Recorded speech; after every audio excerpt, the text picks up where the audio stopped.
If you're looking to make your team's retrospectives smoother, more collaborative, and better documented, you're in the right place. In this tutorial, I'll walk you through exactly how to run a retrospective right inside Confluence. So by the end, you'll know how to set up a customizable, shareable space for your team's thoughts and insights. Let's jump right in. The first thing you'll want to do is create a brand new page in Confluence.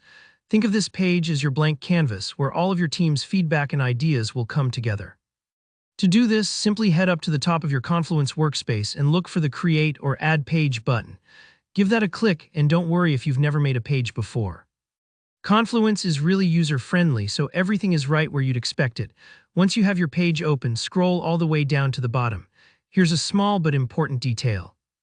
At the bottom, you'll see an option called All Templates. Go ahead and click on that. Templates are like handy blueprints. They save you the hassle of starting from a blank slate and give you a structure that's already been designed to support the kind of meeting you want to have. Now inside the template search bar, type Retrospective. You might see a few options pop up, but the retrospective template is what we're after. Select it. This template is purpose-built for looking back on a project or sprint together as a team, reflecting on what went well, what could be improved, and making concrete plans for next time. Using a template isn't just a shortcut, it's a way to make sure everyone is on the same page, quite literally, and that nothing important slips through the cracks. Once you've selected the retrospective template, it's time to give your page a name. This can be something straightforward, like June Sprint Retrospective or Project Alpha Retro. Naming it clearly helps everyone find it later and gives you a digital archive you can always come back to. It's like labeling folders in a filing cabinet. A bit of effort now makes a big difference down the road. Now, here where a little personalization goes a long way. Take a few moments to adjust the sections and prompts in the template so they really fit your team and the work you've just completed.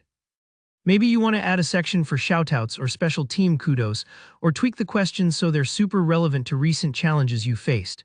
Don't worry if you're not sure what to change just yet. You can always update things as you get more comfortable running retrospectives in Confluence. Think of this template as a conversation starter, not a rigid form. Next, share your new retrospective page with your team. In Confluence, you can usually do this right from the page by clicking the Share button or by copying the page URL and sending it out in your team chat.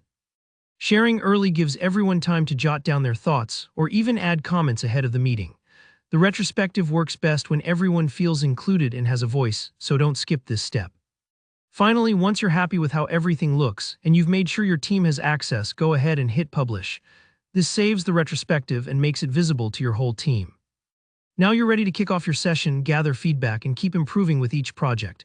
And that's it. By following these steps, you'll run retrospectives that are organized, transparent, and genuinely useful for your team's growth. If this walkthrough helped you out, don't forget to hit the like button, and let me know in the comments if you have any questions or want tips for making your retros even more engaging. Make sure to subscribe for more practical tutorials, and I'll see you in the next video.